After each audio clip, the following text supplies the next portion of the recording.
Well, Final Fantasy's come and gone, but there is one thing that I've noticed. Some of those precons are a lot less expensive now.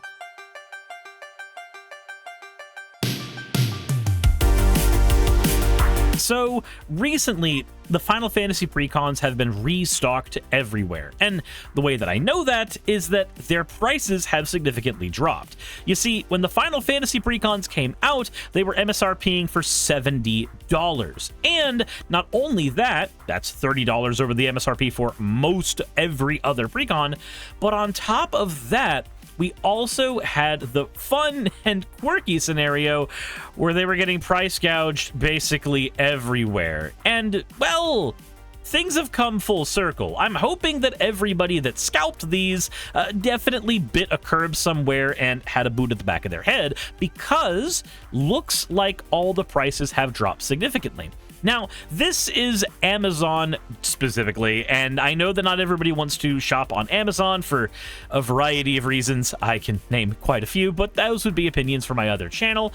That said, looking here, it looks like the precons are all in stock. The bundles are in stock for $230 for all of them, which means that the precons themselves going for about $60 each. The Titus precon's going for $64. Cloud is the only one that's really shot up still at $80, and Terra is down to $50. I actually picked up a couple of Terra precons because I wanted to put one in my display cabinet, and I wanted to have one that I'd be able to build off of. My first Terra precon got stripped down for parts, and most of those things went into Kefka, so that left me unable to really use them in a follow-up deck. If we head over to Stomping Grounds, who are not a sponsor of the channel, though, you know, honestly, I would not complain. Stomping Grounds is actually selling the bundle for $189, so for a little bit less, about $30-$40 less, depending on how taxes and shipping all factor into there. Remember that with a site like this, the website shows a lower price, but you still have to pay shipping, unlike at a place like Amazon in case you have Prime.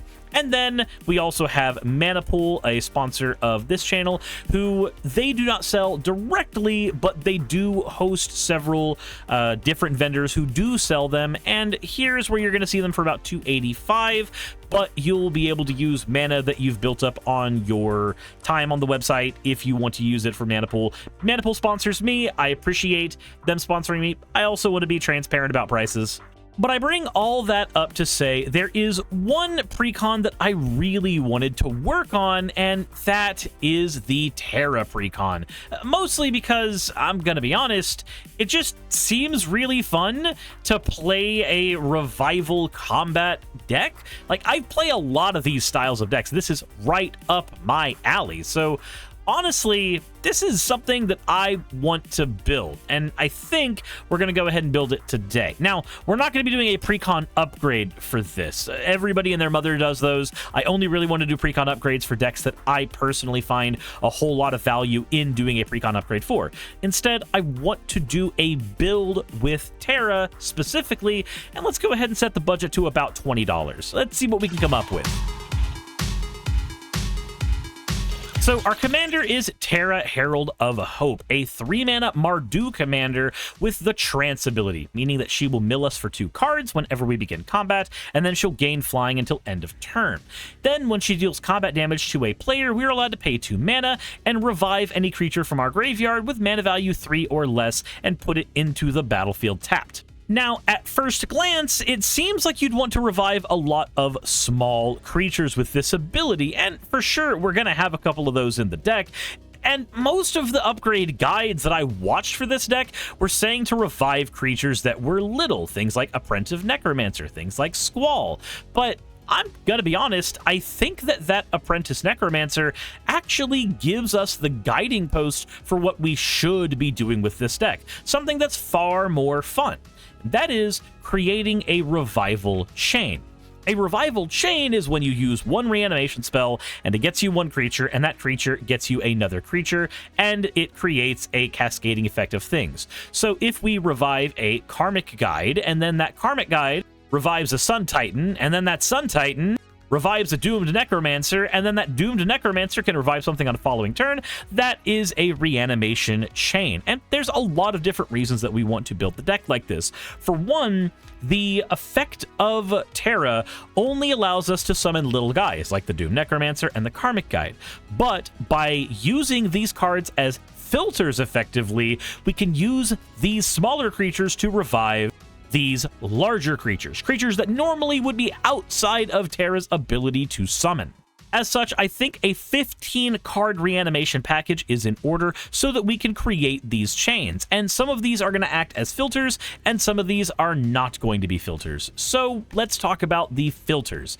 Our filters are going to be cards like Young Necromancer. These tiny creatures that can revive anything from our grave once we get them out. So all our cards that follow this criteria are the Young Necromancer, Priest of Fell Rites, Doomed Necromancer, Karmic Guide, Phyrexian Delver, who does it at the cost of life, so it's basically an actual reanimate, and an Apprentice Necromancer. All of these share the same ability of being creatures that can be summoned with Terra, but can summon anything from our graveyard at all.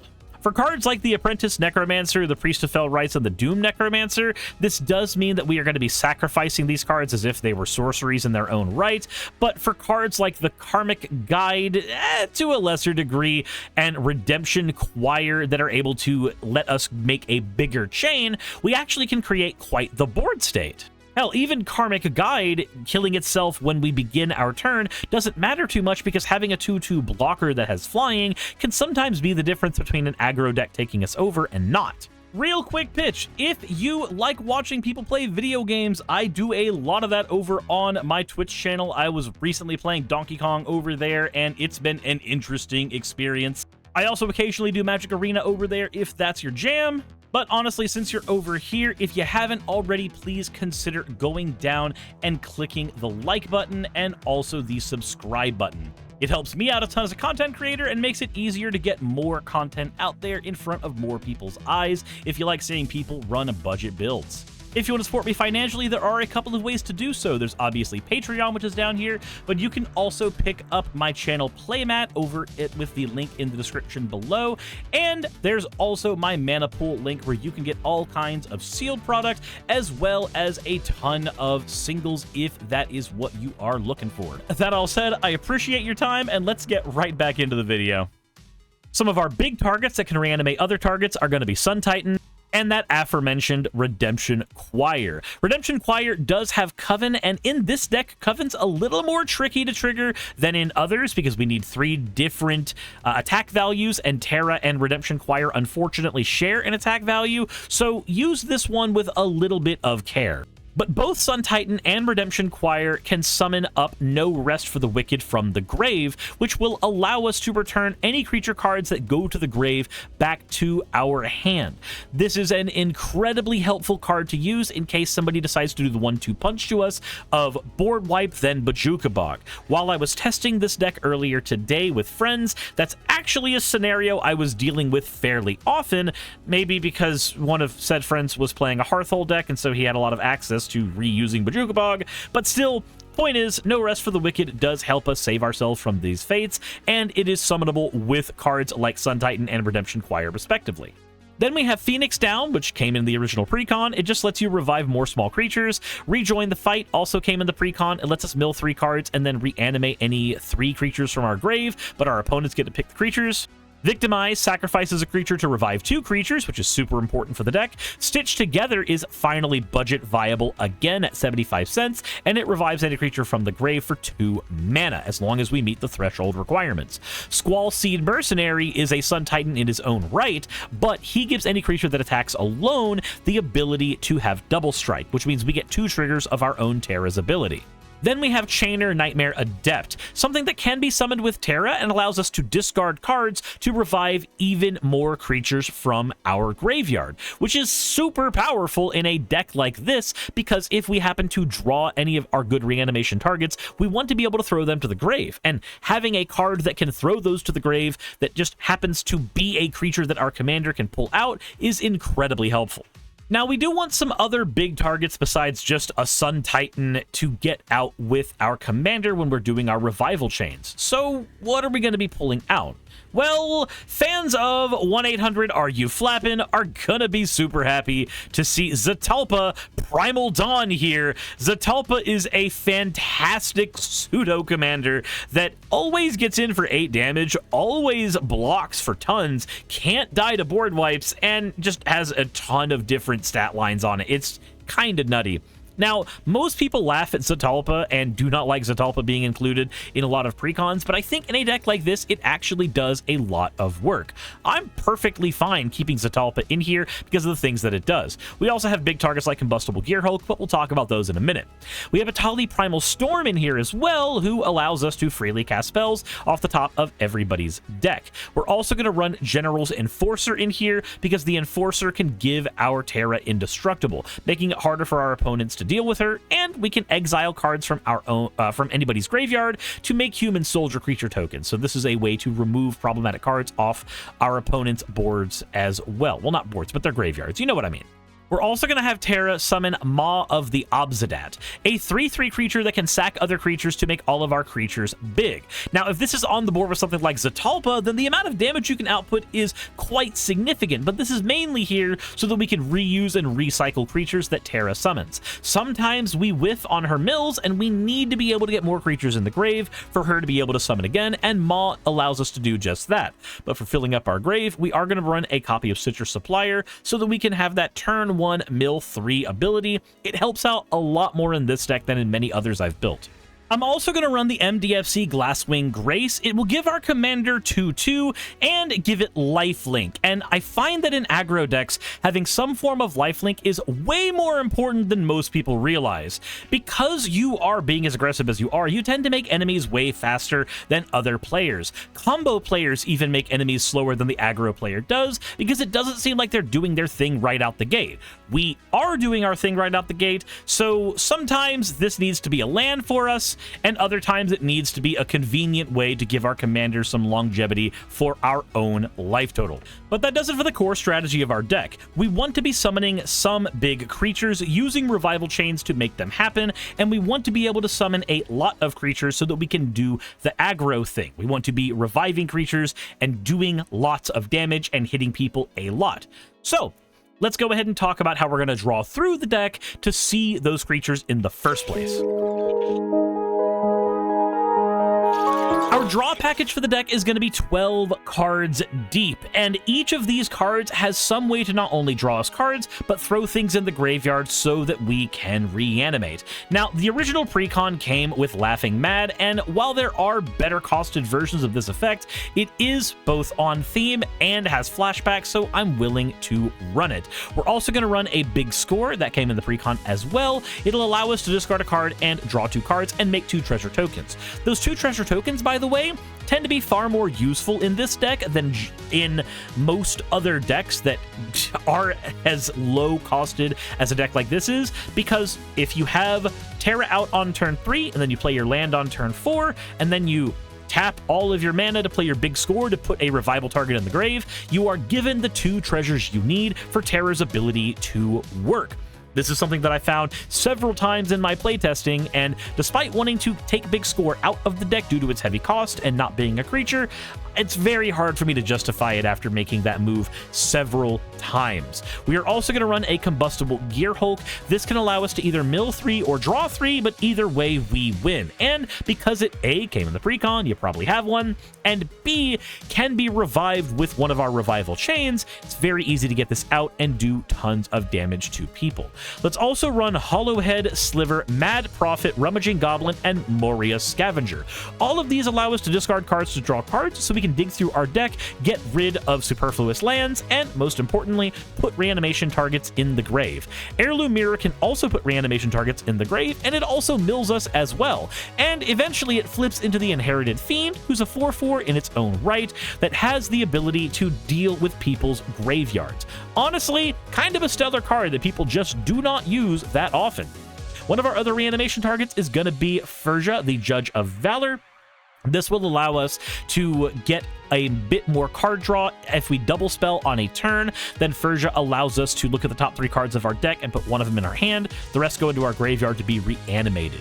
Then we have Hostile Negotiations, a factor fiction that allows us to look at the top 6 cards, throw all of those at an opponent with one set of them face down, ask them to pick door number 1 or door number 2, and we get whichever ones they decide we need to get.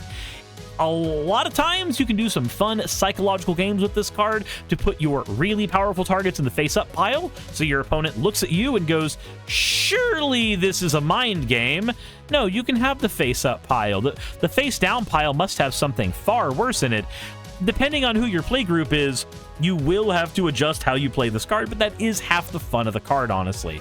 The precon came with Key to the City, and it's hard for me to argue with running it. It lets us discard cards early, it lets us make sure Terra is unblockable in case people have flyers, and it has the ability to draw us cards at a pretty reasonable rate. And finally, Faithless Looting lets us draw 2 cards and discard 2 cards, and then it has flashback so we can do it again. Please note, though, Faithless Looting does make us go down in card advantage, so it's not exactly draw power, but our graveyard is our second hand in this deck, so it's kind of filling the role. That all said, that's it for everything in our draw package. Now we have to talk about removing our opponent's game pieces from the board, and this deck is very thick on that regard. We're going to be running 20 cards that engage in direct removal and interaction, along with a couple of board wipes as well. And, well, let's go ahead and jump right into it. One of my favorite cards of all time is Vile Mutilator, along with a Dusk Mangler. Both of these cards do very similar things. They make everybody sacrifice creatures, they allow you to get card advantage, but the Dusk Mangler burns everybody for 4 and also discards cards out of their hand, whereas the Vile Mutilator gets rid of enchantments, which is typically hard to do in decks that are very focused on black and red, which we are. We do have Orzhov, though, as one of our color combinations for Mardu, so we do have access to basic enchantment removal, but it doesn't stop this guy from being a 6/5 flying demon who can close out games. We're also running a Meteor Golem. It came in the original precon. It's also one of my favorite things of all time, but the Meteor Golem specifically in this deck can be summoned with Terra because of having 3 power, so it's just kind of perfect. Then we have Final Payment, an instant speed card that can make an opponent lose a creature, but we have to sacrifice a creature or pay 3 life for it. In most decks, that's a downside. In our deck, that's an upside, because getting rid of, say, a used-up Meteor Golem or a Dusk Mangler opens up the possibilities to use them again later. Next, we're going to be running Fleshbag Marauder and a bunch of cards that look kind of like him. He comes into play and makes everybody sack a creature, but Gaius von Belzar does the same thing, with the added benefit of making them either sacrifice an enchantment, or a creature that's a token, or a creature that's a non-token. Choices are great, and this guy's fantastic. Then we have Demon's Disciple, which just makes everybody sack a creature or a planeswalker, Plague Crafter, which makes everybody sacrifice a creature or a planeswalker or discard a card, and a Cursed Marauder that just makes everybody sacrifice a non-token creature, and, importantly, comes down a turn before the commander. We'll also run the basic removal spells of Utter End, Despark, Legion to Ashes, and Rite of Oblivion. All of these allow us to exile good cards off the board or destroy them, but Rite of Oblivion allows us to sacrifice our permanents to do so, which really helps us out because it puts reanimation targets back in the grave for further use. Speaking of reanimation targets in the grave for further use, Necrotic Sliver's in here because we can pay 3, sacrifice it, and blow up any permanents, and yes, that even includes lands. Then we're going to run a Dalek Drone. Comes into the battlefield, blows up a creature, makes an opponent lose 3 life, and then it's got Flying and Menace, which of course means that it can get in there and do lots of damage. The Ravenous Chupacabra is a weaker version of this, but everybody knows and loves this dude. Then we're also going to run a Noxious Gearhulk. You do have to reanimate this with one of our Revival Chains, but it is a fantastic all-star of reanimation class games, because 6 mana is a lot for a guy with Menace, unless you're paying no mana for it. He also allows us to gain life back, which is kind of important in the late game. Then we have Ashen Rider, who enters the battlefield, exiles any target permanent, and then if he dies or leaves the battlefield, he's able to do that again. So you have Ashen Rider, you get rid of a thing, and then you play Rite of Oblivion to get rid of another thing, sacrificing Ashen Rider to get rid of another thing. Or, you know, a used-up Ravenous Chupacabra or something else on your board. But Ashen Rider's like the primo target. Then we have Archprene of Depravity, came into precon, lowered its price quite a lot, and at the end of each opponent's end step, they sack all but 2 creatures, making it way easier for cards like Demon's Disciple to do their job. finally, we're going to run a copy of Skyclave Apparition. This allows us to exile any non-land, non-token card on an opponent's board, and then if the Skyclave ever dies, then they get a blue illusion token, which isn't anywhere near as powerful as whatever the hell you got rid of with it, I promise. Then for board wipes, we're going to use the Tragic Arrogance from the precon, and we're going to add in a Cataclysmic Gearhulk as well. I really like the Gearhulk cycle. I wanted to run every Gearhulk in this deck's colors, and Cataclysmic Gearhulk can come down off of a revival chain and do tons of work. Trust me, if people have graveyard removal, they always try to deal with this guy faster than anything in the world, which can make opponents slip up on when they are using graveyard removal on you. And that does it for all the removal in the deck. With 22 pieces, we should be able to control a lot of the game, but we do still need to talk about mana, so let's get into that. So I did an experiment with my version of the deck, my full power version that I was playtesting today. I am running no mana rocks. I am running no mana acceleration. I have no way, outside of, say, getting a Sun Titan and getting a land revived, to get more lands on a battlefield. However, that does not mean that that is something that can be done in all versions of the deck. You see, in the full power version of the deck, I have access to fetch lands and shock lands and verge lands and all kinds of stuff that cost $5 and higher. But if you're playing the budget version of the deck and you don't have access to those things, the way you make up for that is with your mana rocks. These also allow you to get a little bit more ahead, so that can be helpful too.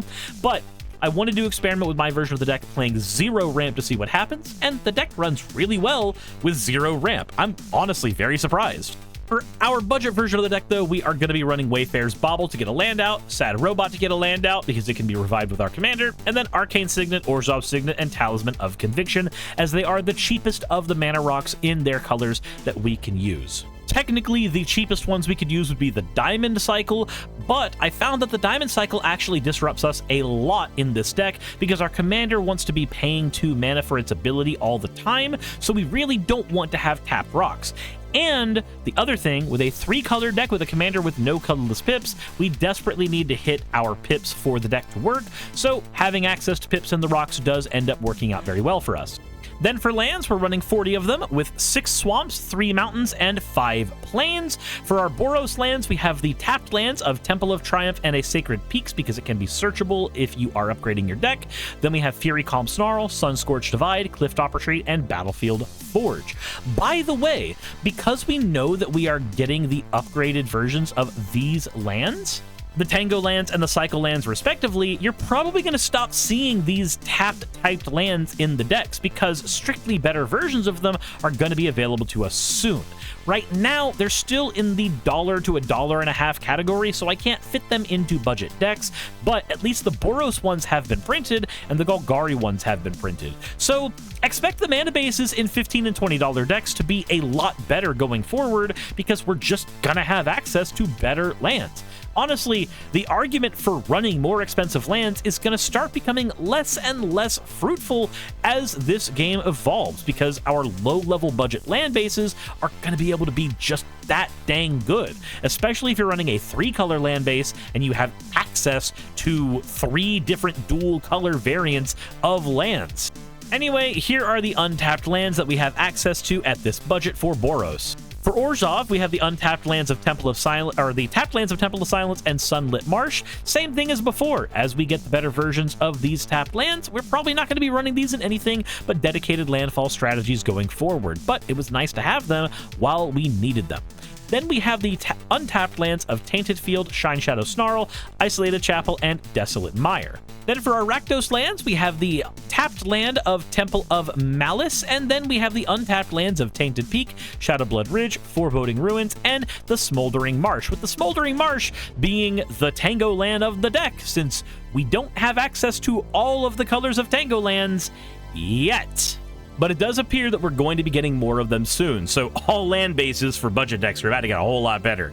Anyway, that's everything in the deck except for the Omni lands, so let's go ahead and say we have Exotic Orchard, Nomad Outpost, and Command Tower. Because I'm not running a whole lot of ramp and I don't have a ton of ability to work with the land base in this current form, we're not going to be running any utility lands for this version of the deck. Though, if you wanted to upgrade the deck by adding in like a Windbrisk Heights or something, or a Spine Rock Knoll, you can definitely get some benefit out of those. I'm just kind of worried that I don't want too many tap lands that have good utility abilities in the deck right now. If you upgrade your land base and you've got less tapped lands, then you can make room for those utility lands. That said, let's get into the gameplay. So, some of the most important things this deck has access to is going to be its colors. Our commander has no pippage outside of colored pips, so we need to hit all of our pips as early as possible. This hand, though, that we have access to right here is almost a perfect hand. We can open up with a Faithless Looting to set up a Dalek Drone in the graveyard. We have an Evolving Wilds to get whatever land that we are missing. We have a Rejoin the Fight to allow us to get a full board state later in the game, and we have a No Rest for the Wicked to protect our board state early on. Honestly, I'm willing to risk it with this hand and see what we can do. So let's go ahead and draw our opening card, play that mountain, and then tap it for the Faithless Looting, drawing us 2 cards and letting us discard the Dalek Drone, and we can probably make do with getting rid of No Rest for the Wicked right now. So that's going to make its way into the graveyard. Next turn sees us using the Evolving Wilds to get a Plains, and we drew a Young Necromancer, so we have one of our filters ready to go. Turn 3 sees us playing our commander after playing our Smoldering Marsh, and milling a big score and a Shattering Landscape, which is unfortunate, but it's not the worst thing in the world.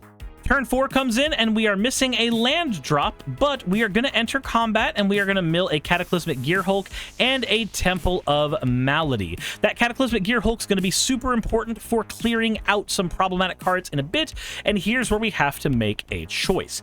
If our opponents have a problematic card that needs to be dealt with right now, then we have to immediately try to swing in and revive the Dalek Drone. If this early in people have something very powerful, like say the new Tanook commander that needs to be killed on sight, or a Corvold, or anything like that super early, then this needs to be out now to slow our opponents down. Hell, there's somebody at my LGS that has a, quote, bracket 2 Atali deck that turbos Atali out on turn 3. So yeah, this is probably going to be coming out to stop that thing. But if we don't have to worry about any of that this early, then we punch people with our commander, don't worry about using its ability, and then tap out to play Moria Scavenger and use it to discard a card and draw a card. We discard the Young Necromancer because we need the filter status, and we'll draw a Tainted Field, which allows us to have our land drop that we otherwise would have missed. Turn 5, we drew another land, and we get to enter combat again. Combat mills Furja and Arcane Signet, tapping Moira Scavenger to draw a card and discard the Vile Mutilator, and then swinging with Terra, making us mill 2 cards, but hitting an opponent, paying 2 mana, and getting access to the Young Necromancer and the Cataclysmic Gearhulk. This will allow us to select and get rid of every card on the board except for our Gearhulk and our commander. It comes at the cost of exiling 2 cards from our grave, but that's really not that big a problem. Then we can follow up, getting rid of all the important creatures from our opponent's boards except 1 each, with a Plaguecrafter who can sacrifice himself, or better yet, the Cataclysmic Gearhulk, so that our opponents lose all of their creatures, period. Now they are left with only their best artifact, their best enchantment, and, well, no creatures whatsoever. From this point on, if we enter combat after playing a card, we get rid of a Meteor Golem and a Zatalpa. I think here we need to go for full-on aggro. Swinging with our commander, getting the Young Necromancer allows us to get Zatalpa, and now we are in full-on 1-800-Are-You-Flappin' mode. But our opponents probably thought, wow, he didn't do the Cataclysmic Gearhulk thing. Our boards are probably safe, and we need to remind our opponents who the hell we are. We pay 4 mana and play Gaius von Belzar and get rid of the most important creature on everybody's boards. We're going to get rid of our own Young Necromancer so that we always have access to the filter in our grave in case people need to see our Cataclysmic Gearhulk come back again. Honestly, our opponents need to understand we always have that thing on us. We're on turn 7, and because we have access to Zatalpa now, we basically have won the entire game. I'm sorry, but the player who untaps with Zatalpa is the player who's going to win. You don't deal with a dinosaur of this majesty, of this magnitude, of this legendary status without just bowing down and succumbing to your baser instincts. You need to bow down to your betters, and I promise you, Zatalpa is better than you. Our commander swings, punches, mills 2, and revives our young necromancer and our vile mutilator, causing our opponents to lose their enchantments, their creatures, everything. And of course, Zatalpa's punching in for a nice clean 8 on the player who side-eyed us for playing this majestic god of a beast. We're on turn 8, and assuming that Terra's survived the mayhem and the onslaught that we've done to everybody, we need to be able to use the young necromancer once more. And don't worry, a cursed marauder is up to the task, getting rid of the best creature from each opponent's board, sacrificing the young necromancer, and allowing Terra to do her thing. When we enter combat, we get to mill 2 cards, and of course, the young necromancer will allow us to filter up and summon a big, strong dude once more. So long as we have the Young Necromancer or the Doomed Necromancer or a Karmic Guide or really any of those cards that let us bridge a small revive into a large revive, then we will always be able to get the most important creatures out of our graveyard all the time. And, you know, that just means we're always going to summon Zatalpa because you just need to summon Zatalpa, okay? Everybody cuts him from their precons, and I understand why you do, and it's time to actually pay this majestic beast the respect he deserves. It's time to play Zatalpa. 2025 is the year of Zatalpa. I'm calling it right now.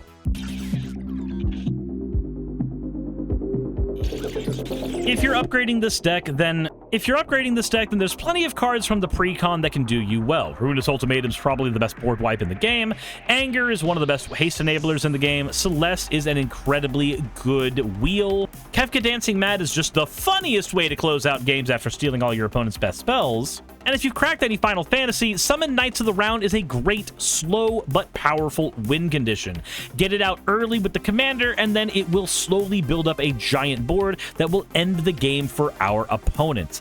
Honestly, this thing is so silly to crack people in the head with, but if you're upgrading your deck further, Aurelia gives us access to extra combats, Sister Hospitaller gives us the best filter we possibly can have for our revives, Fear of Missing Out gives us not only extra combats, but also gives us access to a draw discard loot. We have Ripples of Undeath to fill our graveyard up, even in case we get Bajuka Bogged, a Witch Enchanter who just happens to be a beautiful MDFC that can blow up important cards, be reanimated by our commander, and just overall make us happy.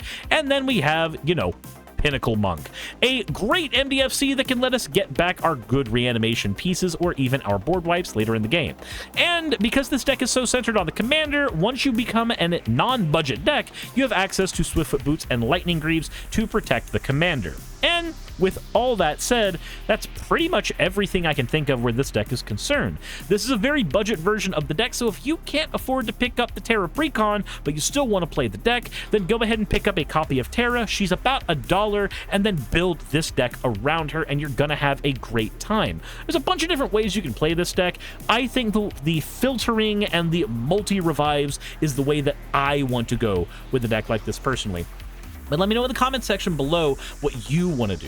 Honestly, I understand a lot of different play styles are going to come out of a deck like this, but this is mine, and I hope you enjoyed it. Let me know if there's any decks you want me to cover in the future. Hop into the comment section below and let me know if there's any critiques of this deck or things I can improve on the channel. And all things considered, I'm just happy that you guys stopped by.